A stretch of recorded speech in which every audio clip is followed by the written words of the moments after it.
안녕하세요. 대한민국 최초의 난전방송 난 알아의 난선생 이천입니다. 반갑습니다. 벌써 또 한 주가 지났네요. 아니 하루 지났구나. 이틀. 난 팔아요. 2023년 4월 29일 월요일 난 팔아요. 많은 분들이 또 호응해 주시고 새로운 신규 분들이 계속 늘어납니다. 계속 늘어나서 난에 대한 인기가, 반려식물로서의 난의 인기가 점점 높아지는 것을 제가 체감을 하네요. 그래서 더더욱 책임감을 더 느끼고, 단순히 식물을 사서 잠깐 즐기는 일회용이 아니라, 계속해서 반려식물로서 키울 수 있고, 내가 직접 꽃을 키워서 보는 매력, 이런 것들을 느낄 수 있게 해드리는 게 저의 책임이라고 생각합니다. 그리고 이렇게 찍찍찍 소리가 가끔 날 겁니다.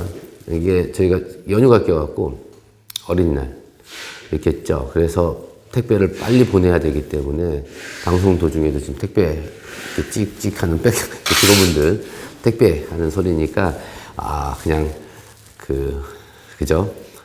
주문하신 분들 내 물건이 도착하는 소리라고 생각하시고 이해해 주시면 감사하겠습니다. 우선 봄철인데 판매 15가지 품종 판매한 거 있죠. 그거에 대한 재배법, 간략한 재배법 이전에 요즘 많은 분들이 궁금해 하시는 것들이 봄이 됐어요. 비료를 줘야 될까요? 말아야 될까요? 분갈이를 해야 될까요? 말아야 될까요? 많은 유튜버 분들이 각자의 생각대로 봄에는 어떻게 키운다는 어떤 말씀을 하시는데 저는 항시 말씀드리지만 일단은 지피지기면 백전백승이다. 내가 식물을 알아야 되죠. 그죠? 그리고 그 이전에 식물을 알아야 되는데 누굴 먼저 알아야 돼요? 나를 먼저 알아야 돼요. 내 상황. 그러니까 누가 어떻더라, 누가 물을 많이 주래더라, 누가 비료를 주래더라, 이런 게 중요한 게 아니라 식물의 기본 특성을 알면 내가 살고 있는 곳이 아파트인지, 그죠? 확장형 베란다인지, 아니면 베란다가 있는지, 동남향인지, 남향인지, 서향인지, 북향인지, 가정주택인지, 남쪽 집에 사는지, 제주도에 사는지, 강원도에 사는지 다 틀리잖아요. 그래서 남이 하는 게 아니라 그러니까 내가 생각할 때 봄이 왔어요. 봄이 오면은 당연히 식물들이 어떻게 하죠? 어떤 품종을 막론하고 다 아주 왕성하게 자랄 시기입니다. 꽃이 피어서 왕성하게 자라는 애들도 있고 순이 나와서 자라는 애들도 있는데 가장 중요한 건 뭐냐면 첫 번째, 물은 언제 주나요? 물은 마르면 주는 거예요. 억지로 말리실 필요 없고 야생이 아니니까 야생 개체라고 하든 원종이든 교배종이라고 하든 간에 물은 어떻다고요? 마르면 주시면 됩니다. 근데 걱정이 되면 병이 걸릴까봐 이런 거 걱정하지 않아요. 그러지 않습니다. 그냥 마르면 주는데 너무 말리고 줘도 되는 품종이 있는 반면에 그러지 않은 품종이 있다고 했잖아요. 오늘도 말씀드렸지만 호접란이라든지 온시계열 이런 계열도 있죠. 그런 계열들은 너무 말라도 주면 안 되고 살짝 말랐을 때 주면 되고, 카틀리아, 덴드로비움, 기타 다른 난들 있죠. 완전 착생종 중에서 그런 친구들은 좀 말라도 버틸 수 있잖아요. 난의 구조가 기본적으로 뭐예요? 뿌리에서 영양분하고 수분을 저장하고 벌브에서 또 저장을 하잖아요. 그래서 물을 조금 늦게 줬다고 죽진 않습니다. 하지만 튼튼하게 키우기 위해서는 그래도 봄철에 막 자라고, 요새 잘 말라요. 그죠? 물 주면 뒤돌아서면 말라요. 물론 식재한 거에 따라 틀리지만 그렇게 주시면 되고, 특히 지생난초, 테레스트로키라고 그러죠. 땅에 뿌리를 두고 한 난초들은 물 안 말리고 이때 하시는 게 좋은데, 자, 비시고 뭐고 그동안 키운 대로 했다고 쳐요. 물은 그냥 주시고, 가장 중요한 건 뭐냐면 봄철에 환기예요. 환기.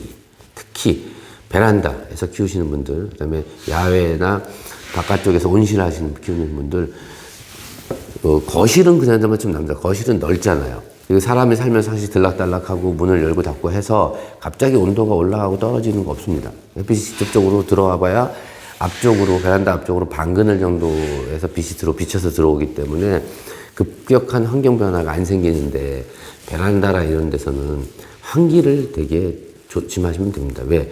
나는 날씨가 흐려서 잠깐 나갔다 왔어요. 근데 갑자기 어떻게 그 사이 해가 확 뜨면 그 안에 온도가 확 올라가죠. 내가 왔을 땐 몰라요. 그래서 봄철에 물 주는 거나 이런 것들은 그냥 편하게 하시고, 비료도 내가 봄철에 올려도 됐습니다. 분갈이 해서 올려도 괜찮아요. 비료가 바로 특히 이제 고형질 올려놓는 비료는 그냥 올려놓으세요. 올려놨다고 문제 안 생깁니다. 바로 비료가 막 들어가는 게 아니니까. 그리고 좀, 뿌리도 없고 약하다 그러면 연면 시비를 해도 되고, 그죠? 근데 뭐 뿌리도가 아무것도 없는데 관주를 한다, 비료로. 그건 아니죠. 그건 기본적으로 상식적으로 아시잖아요. 그런 거는. 그렇게 하시면 되고, 가장 봄철에 중요한 건 딴 거 없이 어떤 거요? 환기. 근데 환기할 때 조심하셔야 될 게 뭐냐면, 안에 있는 갇혀진 공기에서, 그죠? 환경 내에서 선풍기만 계속 돌린다고 되는 거 아니라 그랬죠? 외부 공기가 유입되는 게 환기입니다. 그죠?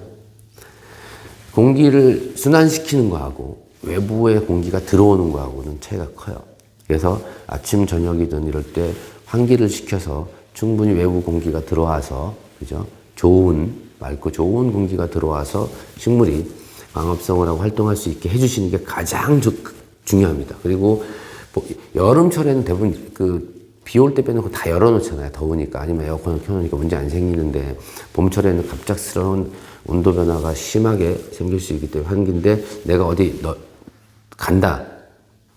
그럼 비가 좀 들이쳐도 맞아도 괜찮으니까 온실은 문을 항시 열어두시고 가고, 요즘 추워서 문제 생기진 않잖아요. 그리고 베란다인 경우는 거실 문을 항시 열어두고 가세요. 그리고 선풍기를 만약에 틀어 놓으실 거면 그 베란다에서 틀지 말고 거실하고 베란다 사이에 문 열어놓고 거기서 공기를, 그죠? 거실 공기가 안쪽으로 들어가서 이렇게 돌 수 있도록 선풍기를 두는 게 좋습니다. 그 안에 둬서 두는 것보다.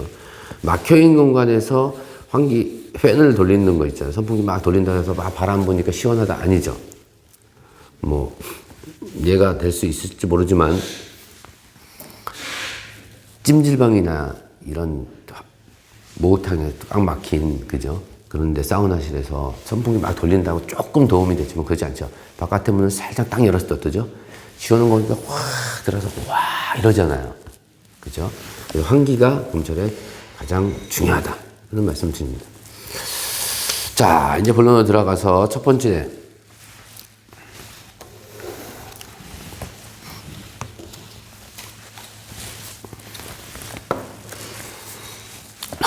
어려운 거. 루도킬러스 도미니아이 아노액토킬러스 럭스보기 아이라는 품종인데, 뭐 그런 거 떠나서 이런 것들을 이제 주얼리 오키드라고 하고, 지생난초입니다. 지생난초고, 화면에 보시는 것처럼 야생에서 보면 낙엽이나 부엽이 쌓인 곳이나 바위 밑이나 이런 데서 살아요.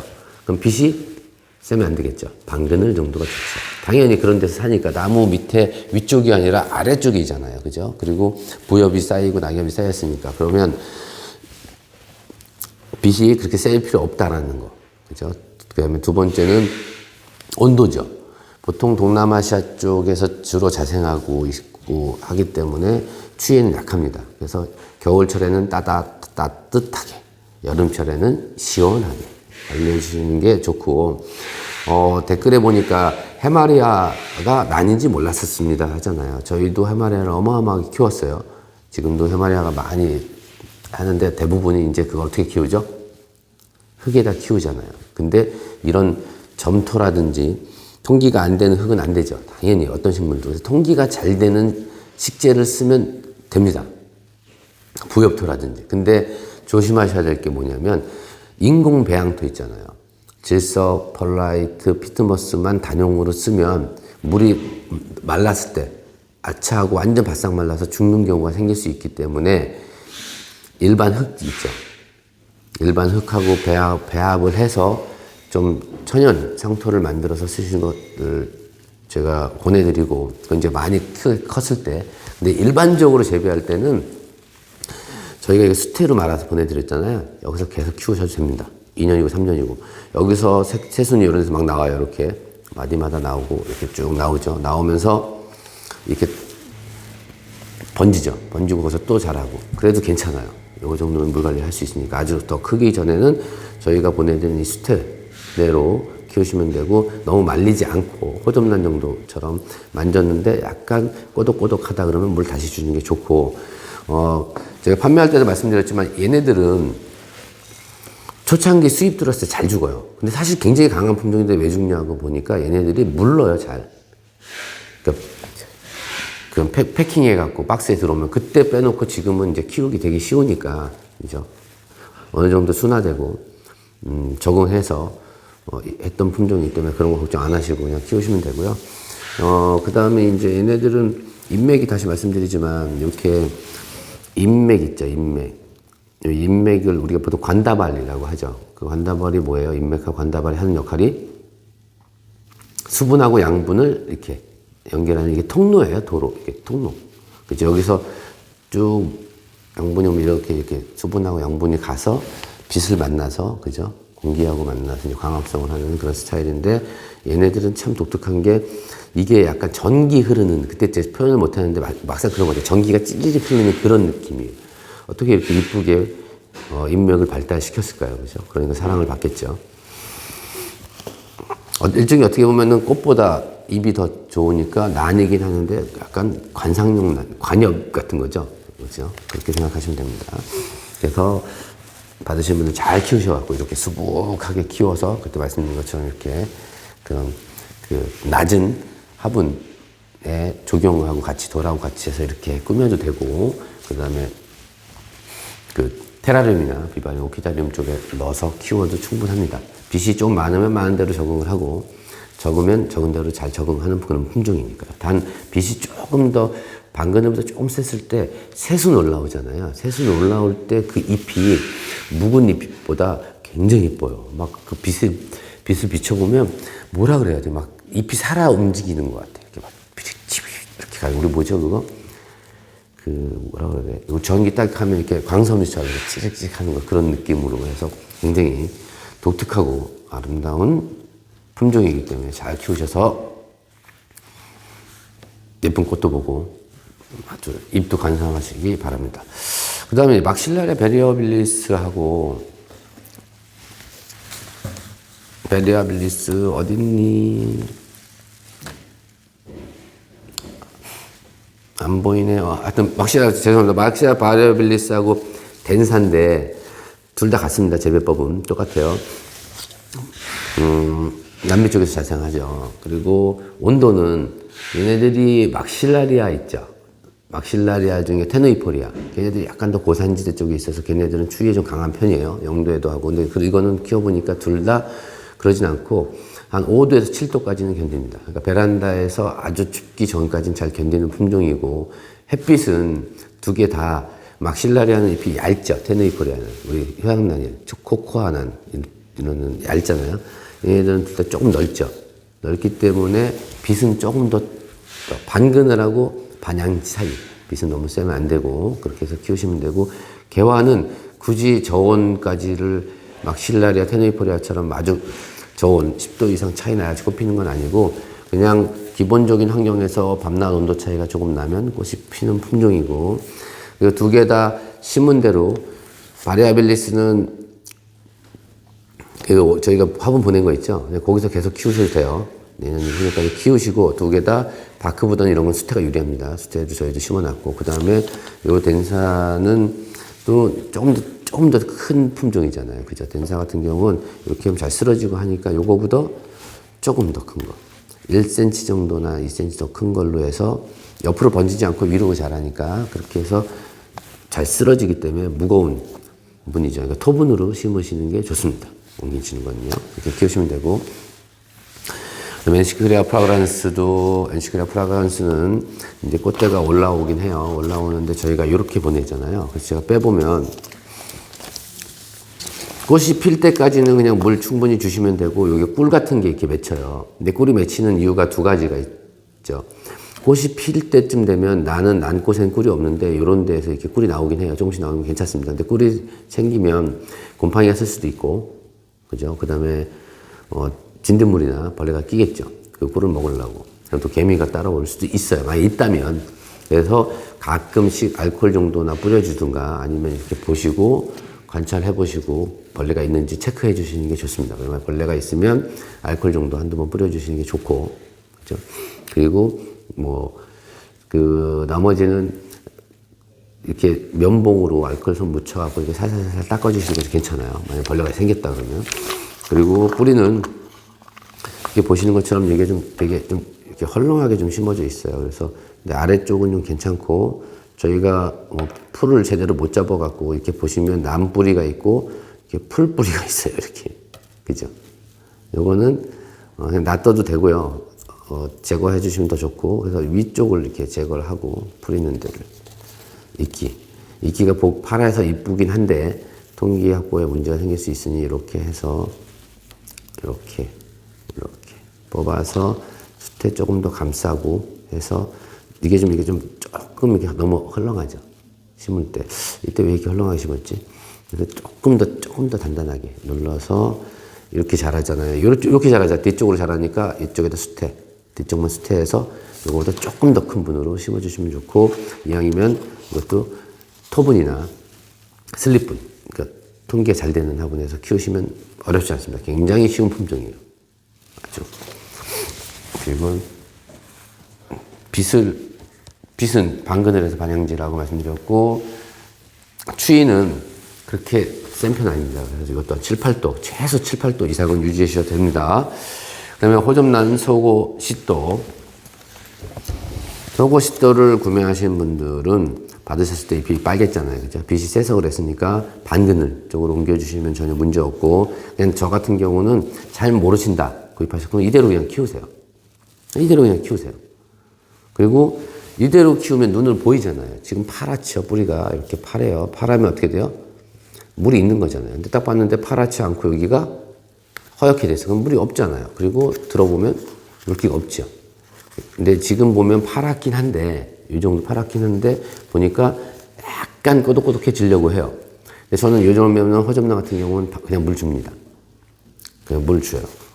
근데 만약에 너무 습하다. 환경이 습하면 요거도 좀 더 말렸다 주고 그리고 담궜다가 빼고 이렇게 플랜트 커버 같은 데다가 이렇게 넣어서 보시는 걸 권해드리고 좀 실력이 있는 분들은 부작을 하시든가 하시면 되는데 원종하고 교배종 있죠. 얘네들은 원종하고 교배종이에요. 교배종인데 원종에 좀 가까운 혈통이죠. 그래서 시중에 있는 허접들 있죠. 일반 허접들은 사실 부작해서는 조금 좀 어렵긴 해요. 안 되는 건 아니지만 근데 원종들은 부작이 좋잖아요. 그래서 얘도 부작도 괜찮고 이대로 해서 이렇게 키우셔도 괜찮은데 초보자분들은 만약에 구입하셨으면 이대로 키우셔라 라고 말씀을 드리고 허접란은 아시죠? 네. 빛세만 절대 안 된다. 추워도 안 된다. 그죠? 그리고 꽃이 지면 어떡하나요? 얘는 꽃이 지면 세력이 좀 좋은 편이니까 놔두세요. 그것도 더 오래 보고 싶으면. 그러면서 계속 이어피기 해서 보다가 너무 고생했다 그러면 잘라서 그때를 아예 툭 자르시는 것도 괜찮습니다. 그러면 또 나오니까요. 자르시고 그 다음에 이제 허접란 했으니까 다시 요거 할게요. 얘는 원종이죠. 네, 그죠? 야생에서는 나무 같은 데서 이렇게 붙어서 자라죠. 나무 틈이나 아니면 나무에 붙어서 자라는데 그러면은 빛이 쐬도 되냐? 얘는 그러지 않죠. 나무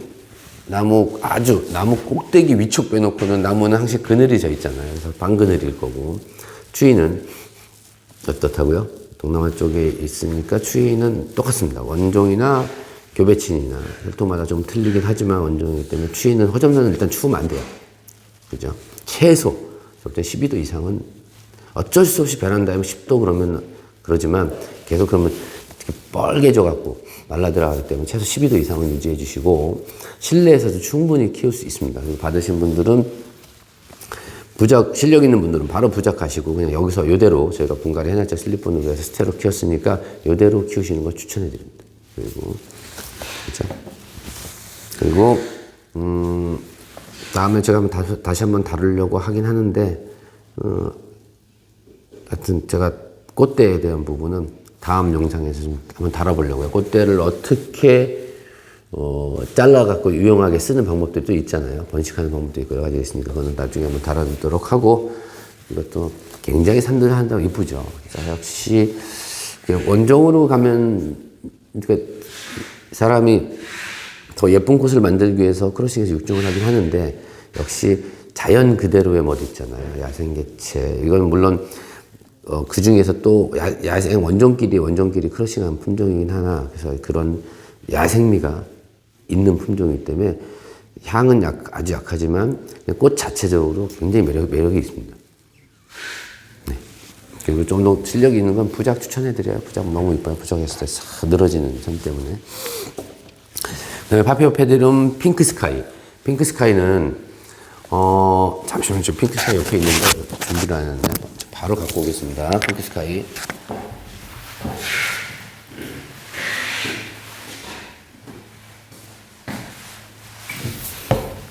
네, 파피오페드룸 핑크스카이는 지금 포장하려고 준비해놨는데, 핑크스카이 같은 경우는 난석으로 심어도 되고요. 지생난이잖아요. 그죠? 지생난이 때문에 당연히 방근일인 거고. 추위는 이것도 약합니다. 햇빛 쐬면 안 되고요. 추위는 그래도 한 10도 이상 정도는 유지하시고, 15도 이상 유지해주면 더 좋고. 그리고, 단경성이긴 하나 어린 척이 잘 나오는 편이에요. 어린 척 나오면 또 꽃이 피고. 그래서 뿌리가 발달이 굉장히 발달합니다. 동양난도 그렇지. 뿌리가, 신비디움도 그렇고 뿌리가 많이 발달해요. 그래서 부는 파피오, 모든 파피오, 아주 미니 타입 파피오들 있죠. 아주 작은 애들. 델레나티나 이런 애들 빼놓고 나머지는 뿌리가 많이 밑으로 뻗는 스타일이고 굵고 그러기 때문에 어떻게 한다고요? 부는 좀 높은 게 좋고, 토분을 쓰면 일반적인 토분, 그러니까 통기가 되게 좋은 토분보다는 유약이 발라져 있는 토분이나 좀 1000도, 1200도 이상으로 구워갖고 만질만질한 토분 있죠. 그런 걸 쓰는 게 훨씬 좋습니다. 왜냐면 얘는 지생난이고 그래서 약간 습하게 키워야 되는 부분이 있기 때문에. 식재는 가는바크나 중간바크 혼합해서 쓰셔도 되고, 본이 이 정도는 그냥 가는바크만 쓰셔도 되는데, 내가 좀 통기가 좀 걱정이 된다는 분은 2개 혼합해도 되고, 난석으로만 심으셔도 되고, 또 난석 아니면 하이드로볼, 그다음에 바크, 그다음에 숯에 좀 잘게 쓸어서 이렇게 버무려서 그걸로 심으셔도 괜찮습니다. 근데 중요한 거는 분이 조금 높아야 된다. 뿌리가 많이 뻗는다. 그죠? 그리고 뽑아서, 이렇게 하면 뽑히잖아요. 뽑아서, 만약에 분갈이 하실 분들 여기 있는 식재 있잖아요. 다 버리세요. 이제는. 얘는 바로 꽃대 있어도, 꽃 지고 나서 해도 되고요. 지금 하셔도 되는데, 일단 다 버리세요. 다 버리고 깨끗하게 씻어서 뿌리 이렇게 정리해서 하는 거고, 제가 그거는 이거 끝나고 영상 찍으면서 이렇게 같이, 찍어서 편집할 때 그 영상 같이 올려드릴게요. 어떻게 하나 그 부분에 올려드리겠습니다. 까먹지 마세요. 네? 졸지 마시고 영상만 찍으면 저희 직원분이 졸아요 요새. 그래서도 네, 하여튼 그렇습니다. 하여튼 영상 찍은 거 저한테 꼭 얘기해 주시고, 그 다음에 아트로비올라시움. 얘도 참 매력적인 품종이, 이게 화면 속에서 이거의 매력을 제가 못 담는데, 얘는 다 커야 요만하잖아요. 되게 수북하게 자라서 부작해서 되게 멋있고 이쁘고 키우기 진짜 쉬워요. 근데 여기서 잠깐, 덴드로비움이잖아요. 그럼 덴드로비움 석곡, 죽게 키워도 돼? 석곡이야? 뭐 이렇게 생각하는데, 자, 덴드로비움 다시 한번 정의해 드릴게요. 이번에 신규 난민 분들도 많이 구입을 하셔갖고, 자, 같은 덴드로비움이래요. 덴드로비움은 라틴어로 나무에서 잘 산다는 뜻을 갖고 있는데, 덴드로비움이 어떻죠? 호주냐, 얘는 뉴기니아 쪽이, 파푸아뉴기니아 쪽에 살아요, 호주하고. 파푸아뉴기니아 쪽에서 사는 애들이 있고, 그죠? 동남아시아, 동북아시아, 그죠? 추운 쪽, 중국 쪽으로 해서 사시는 애들도 있고, 전 세계 다양하게 분포되어 있잖아요. 근데 그 중에서 소위 말하는 덴파레라는 거는 아예 제껴두고, 걔는 따뜻해야 돼요. 엄청 따뜻하고 햇빛이 많아야 되는 거고. 그럼 나머지 애들 중에서 중간 계층이 있어요. 석곡 종류. 소위 말하는 석곡 종류. 그러니까 옆에서 이렇게 자라는 애들 있잖아요. 노빌 타입이라든지 뭐 긴기 아니면 그쪽 석곡 종류하고 비슷해요. 그래서 추위에 강해요. 햇빛을 들들들 벗고 추워야 돼요. 근데 얘네들은 그러지 않습니다. 딱 중간 계층이에요. 그래서 겨울철에도 10도 이상 유지해주고, 그죠? 여름철에 약간 선선한 거 좋아하고, 빛은 방그늘보다는 반양지. 조금 더 센 게 좋아요. 근데 만약에 조금 더 빛이 더 세서 반양지하고 양지 사이하고 햇빛이 좀 센 거하고 방그늘밖에 선택을 못 한다면 저는 방그늘로 키우겠어요.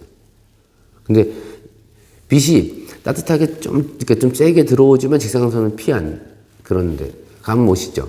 그렇게 키우시면 되고 저희가 이렇게 분갈이 이렇게 해놨잖아요. 이대로 그냥 키우세요. 놔두면 좀 있으면 순 막 올라올 거예요. 순도 올라오고 자라고 예쁘게 자라고. 꽃은 어떻게 해요? 무지 오래 가죠. 3개월이에요. 3개월. 어떤 사람 4개월 봤다는 분들도 있고 그러니까 대신에 향도 좋은데 어떻게 해요? 지금 향이 안 난다. 펴서 한 달 정도 지나야지 그때부터 난다. 그리고 문헌에는 보면 향이 굉장히 강하다라고 나와 있어요. 근데 그 강하다는 뜻이 이렇게 맡았을 때 와 강하다 그러지 않고 퍼지는 향이 강합니다. 이렇게 하시면 되고 지금 분갈이 했을 때 비료 주나요? 안 주나요? 분갈이 하면 제가 그랬죠. 뿌리가 있으면 주세요. 관비도 좋고 뭐도 좋고 좋아요. 그리고 어리면 더 줘야 되고 제가 잠시 후에 어크리아나 쪽 할 때 설명을 드릴 건데 그냥 마감포가 됐던 완효성 코팅 비료나 완효성 비료 그러니까 효과가 천천히 나오는 비료는 애초에 제작을 할 때 한 번에 왕창 나오게 안 했어요. 하지만 그것도 많이 주든가 습하면 한 번에 비료가 이렇게 녹아야 되는데 이렇게 녹을 수 있어서 위험하니까 가정에서는 적게 주라는데 안 준 것보다 당연히 준 게 낫겠죠. 그죠? 근데 비료는 언제? 그냥 올려놓으시면 됩니다. 뿌리가 아예 없는 거 빼놓고는 사실 뿌리 없는 것도 저희는 올려놔요. 왜? 걔가 바로 녹진 않잖아요. 뿌리 내릴 때쯤 또 하니까. 그러니까 하고 어떤 분이 이런 말씀 하시더라고요. 비료를 계속 주면 식재가 상하고 염류 때문에 직접 때문에 문제가 생기지 않나요? 근데 가정에서 보통 농가에서 대량으로 키우는 데는 비료 엄청나게 때려 넣죠. 요만한 거에 오스모코트 막 이만큼씩 올려놔요. 그래서 저희는 저희 난할아버지죠. 께서는 그런 거 있으면 야 저런 거 팔지도 말고 응? 그렇게 키운 거는 갖다 팔지도 말고 하지도 마. 가정에 가면 다 죽어. 그렇게 말씀하시는데 저도 팔긴 해요.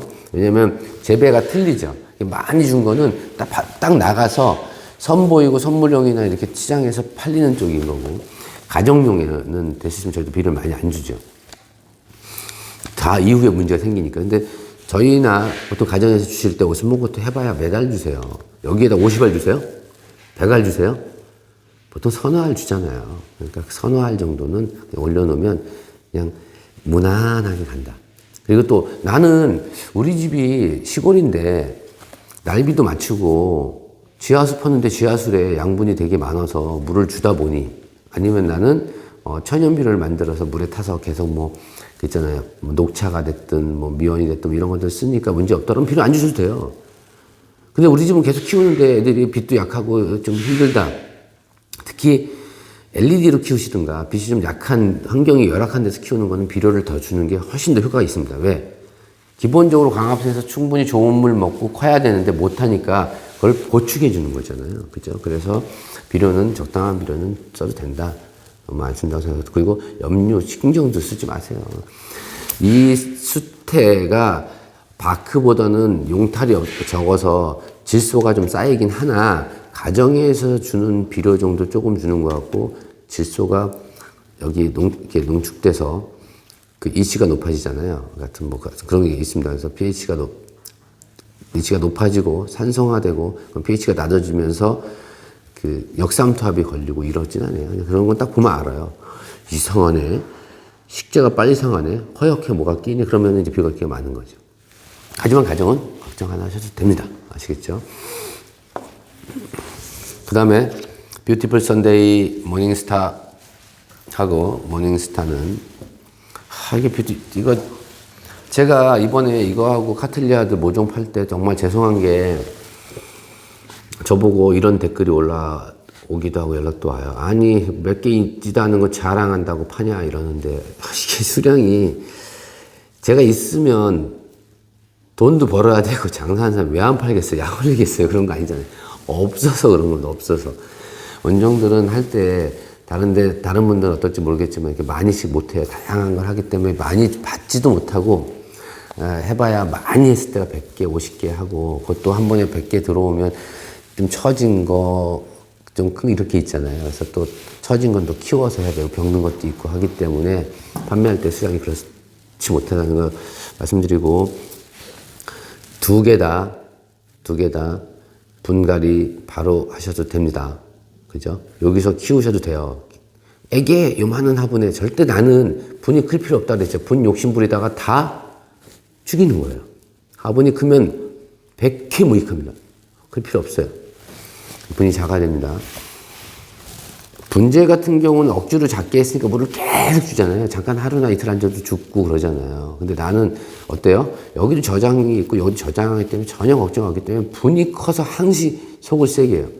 그러니까 제가 최근에 생각하는 게 이제 다른 분들도 보시면 이렇게 작은 모종도 이렇게 큰 분에다 이렇게 심는 분들이 있는데 이게 낮으면 괜찮아요. 이렇게 낮은 화분은. 근데 높은 화분은 굉장히 위험합니다. 뭐 그쪽 분들이 대부분 그런 분들 많이 있는데 그냥 노하우가 있으시겠죠. 근데 가정에서는 절대 큰 분은 어떻게 해요? 절대 안 된다. 요 정도면 항상 2마디 정도면 충분하다. 그래서 1, 2년 키울 수 있으니까. 그리고 식재도 2개 다 뽑은데 하나만 뽑아볼게요. 그죠? 요새 왜 이렇게 힘이 세졌나? 이렇게 뭐 잠깐 갑자기 건들면 이게 왜 이렇게 힘이 세나 원래? 파시름에서 이긴 적도 없는데 말이야. 자, 아주 깔끔하게 자랐죠? 네, 저라고 여기 바크 있잖아요.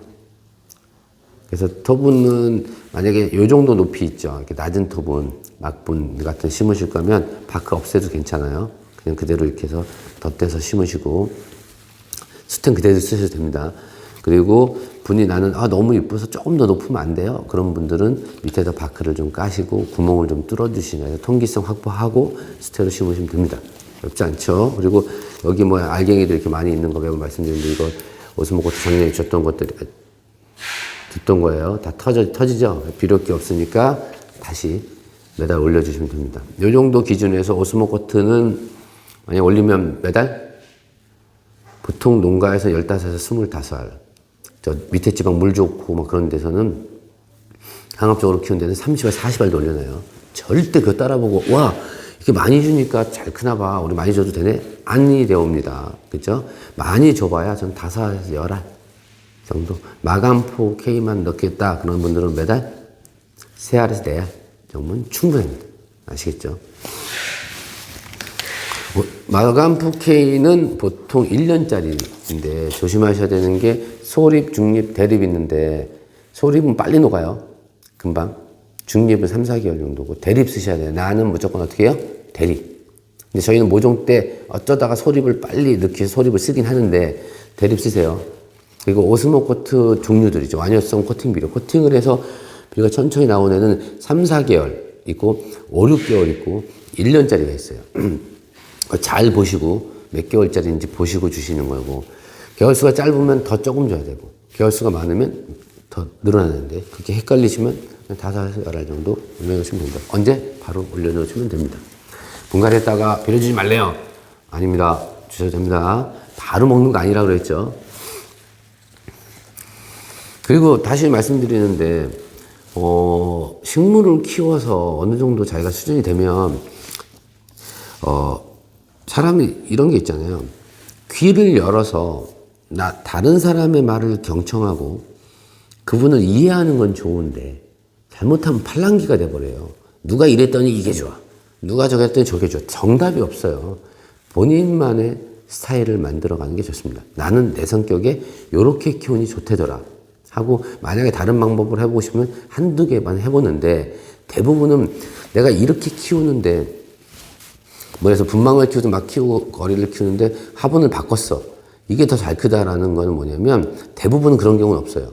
왜냐면 내 기준이 하나밖에 없으니까 많은 거 위주로 물을 주니까 여기가 잘 커요. 하지만 내가 여기에 감을 못 잡았던 분들, 내 물 주는 스타일이나 관리하는 스타일이 요게 잘 맞죠. 해봤더니. 그럼 그렇게 주는데요. 바꾸고 그대로 물 주는 건 똑같이 하고. 좀 주관을 갖고 본인 생각을 갖고 움직이는 것도 좋다. 그렇죠? 초보분들은 그냥 시키는 대로 스탠다드로만 하시는 게 좋고요. 일단 안 죽이는 게 가장 첫 번째잖아요. 그죠? 이렇게 말씀드리고. 그 다음에 퍼퍼라타도, 도이아나도 이게 참, 죄송합니다. 이게 많이 없어갖고 했는데, 이거 이대로 내년까지, 다음 수순까지 키우셔야 됩니다. 굳이 분갈이 하지 마세요. 하고 싶은 분들은 그대로 뽑아서, 물 주고 그대로 뽑아요. 그대로 뽑아서 그냥 그 사이즈로 있는 대로 그대로 넣어주시면 괜찮습니다. 근데 그러지 않고 그냥 이대로 키웠을 때 여기서 세초기 잘하고 순 잘하니까 주고, 요럴 때 지금 이게 순이 잘하는데 요거는 지금 그때 있잖아요. 내후년이면 볼 수 있고 내년에도 꼭 볼 수 있다고. 지금 요만한 요렇게 어린 배양묘에서 배양묘 1차묘죠. 1차 잎에서 이렇게 나왔고 벌브가 형성이 됐고 지금 벌브가 이렇게 형성이 되면 그 다음 벌브는 이렇게 돼요. 단 분촉한 것 제외하고 분촉하는 거는 이제 뿌리도 없고 세력을 잃었으니까 이러면 얘는 이렇게 크잖아요. 그래서 건들지 말라고 하는 거고 오히려 꽃보다. 그리고 건들더라도 그대로 봐갖고 똑같이 움직이든가 조금 덧대서 움직이면 괜찮은데 그리고 요거는 사실 비료를 많이 안 줘도 괜찮아요. 이런 것들 옆면 시비도 많이 안 해도 어느 정도까지 큽니다. 안정화돼 있으니까. 근데 요런 애들 있죠 지금. 또 하나 요만하죠. 딱 벌브가 요만해요. 이제 벌보라고 형성된 거예요. 하지만 그것도 보통 배양매에서 한 2번, 3번, 3촉 나온 거죠. 이때까지가 되게 조금 힘겹고 위험한데 지금은 이제 안정화 다 돼 있는 거잖아요. 그럼 여기 새순이 나오죠.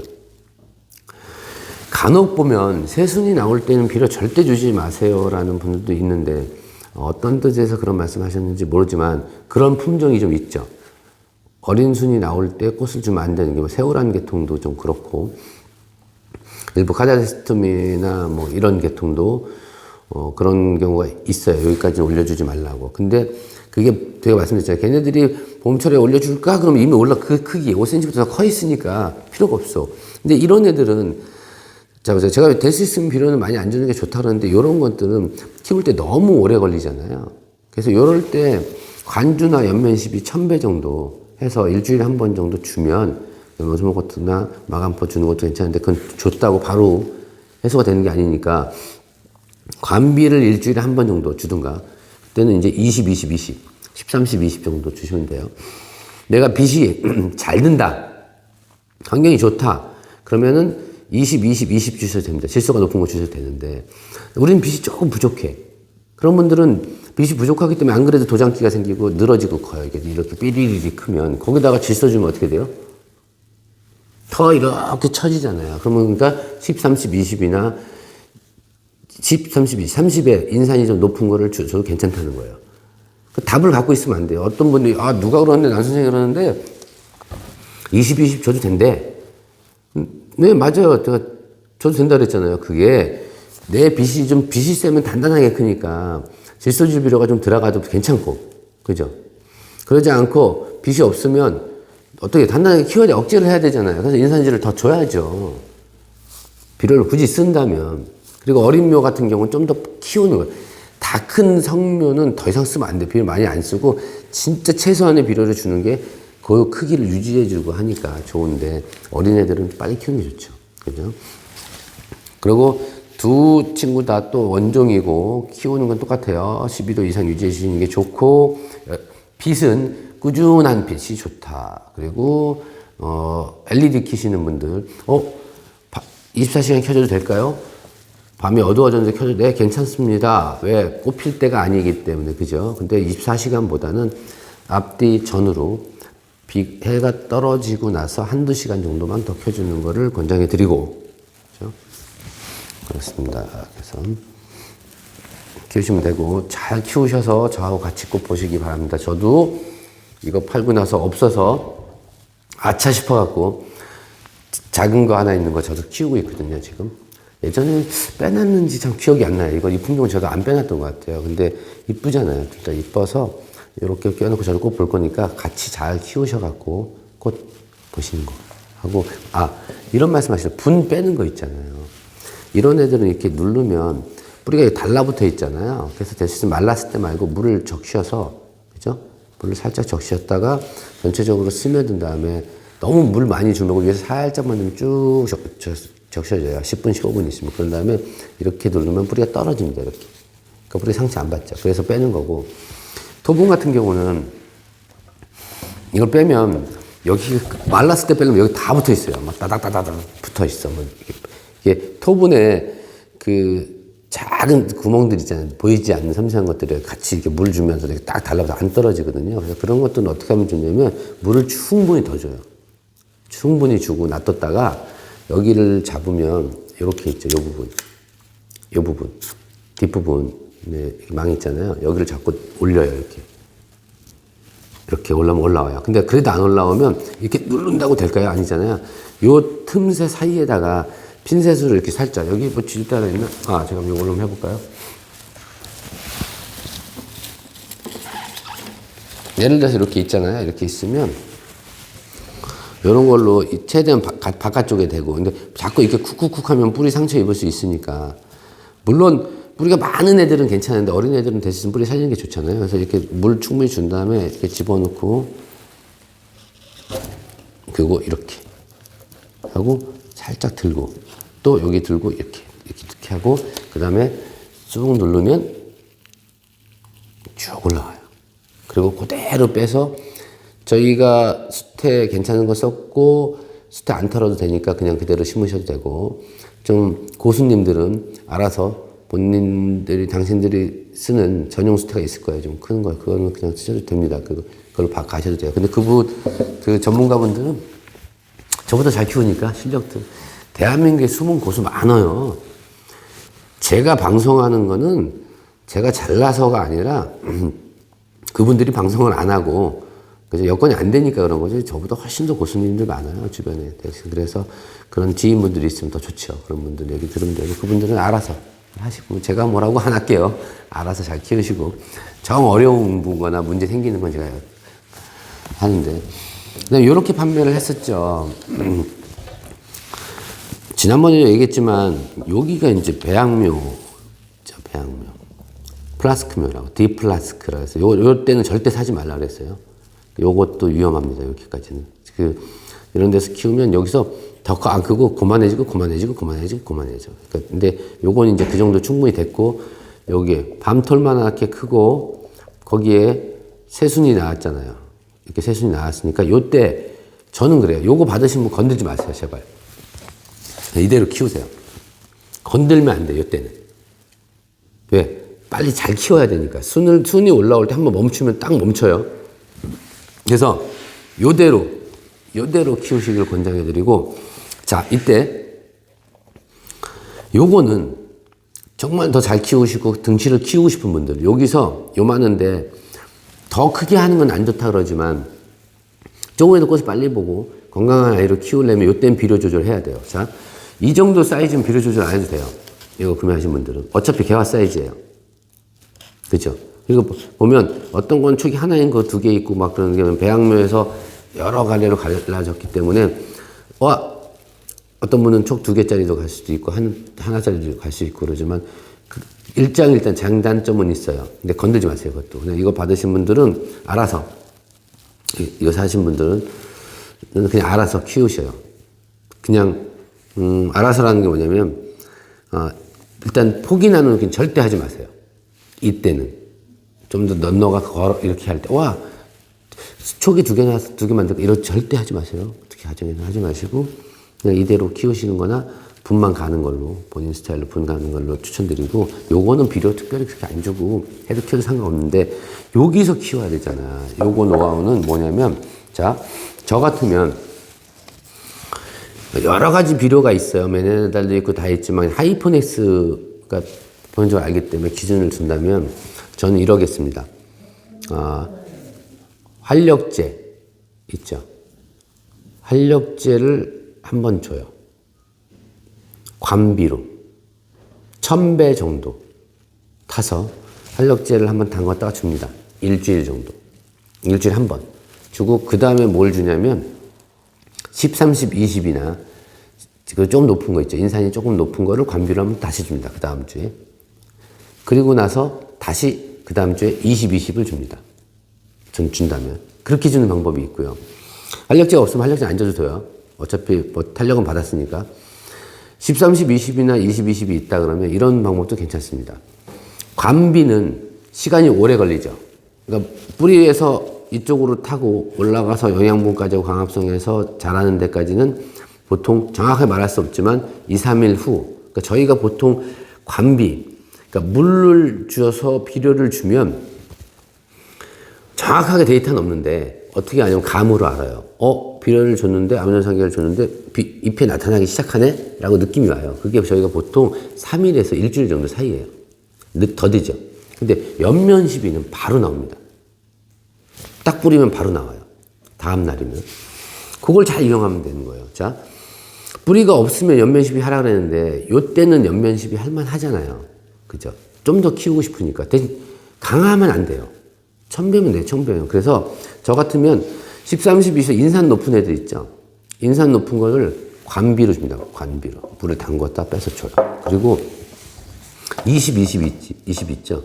그거를 연면 시비로 뿌리죠. 너무 자주 하지 마시고 한 3, 4일에 한 번. 근데 언제 뿌리는 게 좋죠? 오후 늦게 뿌리는 게 좋습니다. 오후에 뿌리는 게 좋아요. 요새 날씨도 좋고 뭐 이게 익을 염려도 없고 저기 뭐죠? 저거 할 염려도 없잖아. 그거 갑자기 생각했네요. 이런 데 들어가서 탈 염려도 없고 이런 데 들어가서 물이 고여서 썩을 염려도 없으니까 연면십을 주는데 그때 주의할 게 여기다는 아무리 소용없다 그랬죠? 여기다 연면십이 하면 어떤 거라고요? 밥을 여기다 먹어야 되는데 여기다 주는 거예요. 이렇게 밥 먹을 수 있어요. 못 먹잖아요. 그죠? 일부 조금 있는 거예요. 아니면 밥을 이렇게 먹는 거죠. 이렇게 먹어야 되잖아. 그죠? 그래서 어디다가 주신다고요? 뒷면에다. 연면십이는 뒷면입니다. 방송 보면 모르니까 막 하죠. 계속 여기다 주지 않고 여기다 밥 계속 주는 거예요. 그죠? 뒷면. 여기다 연면십이 한다. 그런 거 하면 어떻게 해요? 조금 더 새순이 요만큼 자랄 때 조금 더 큽니다. 그리고 에라 모르겠다. 왜 이렇게 복잡해요? 어려워요? 나 모르겠어요? 이런 분들은 그냥 키우세요. 그냥 마감 푸케이나 고형질 비료 매달 올려놓고 물 주고 그냥 키우면 스탠다드로 키우고 제가 드리는 말씀은 이왕이면 조금 더 벌브를 좀 더 키우겠다. 그런 분들은 그렇게 하셔도 된다. 단 여기서 여기까지만. 그러고는 더 이상 더 비료를 많이 쓰면 원래 형태를 잃어버릴 수가 있기 때문에 그렇게 해서 말씀을 드립니다. 자, 아시겠죠? 서두에도 말씀을 드렸지만 봄철에는 환기가 가장 중요하다. 그리고 물은 마르면 어떻게 하나요? 주세요. 제발 좀 주세요. 왜 안 줘요? 목이 마른데 줘야지. 그죠? 그리고 하여튼 저는 생각이 그렇습니다. 이렇게 난이 보급화되고 많은 분들이 난을 즐기시고 또 새로운 난님분들이 걱정하다가 이제 막 보니까 막 되게 어려울 것 같고 막 이러잖아요. 제가 이렇게 설명하는 이유는 기본, 빛을 많이 세게 주냐 말아야 되냐 이런 기초적인 것만 알고 물 주는 거 알면 되게 쉬워. 이것만큼 쉬운 게 어딨어요. 난보다 쉬운 게. 그죠? 아주 쉽습니다. 그래서 잘 키우셔서 꽃 잘 보시고, 그죠? 하여튼 하고, 제가 그렇게 강조하는 분 큰 거 쓰는 거, 흙에 심는 거, 이런 거. 그다음에 물로 떡 만들고, 이런 거만 하시면 됩니다. 그죠? 그렇게 하시면 누구나 다 쉽게 키우실 수 있고, 잘 키우셔서 내년이나 몇 년 뒤에 예쁜 꽃, 기대했던 꽃들 보실 수 있으니까, 여기서 이만 마치겠습니다. 대한민국의 모든 난이 행복해지는 그날까지. 화이팅! 구독, 좋아요. 감사합니다.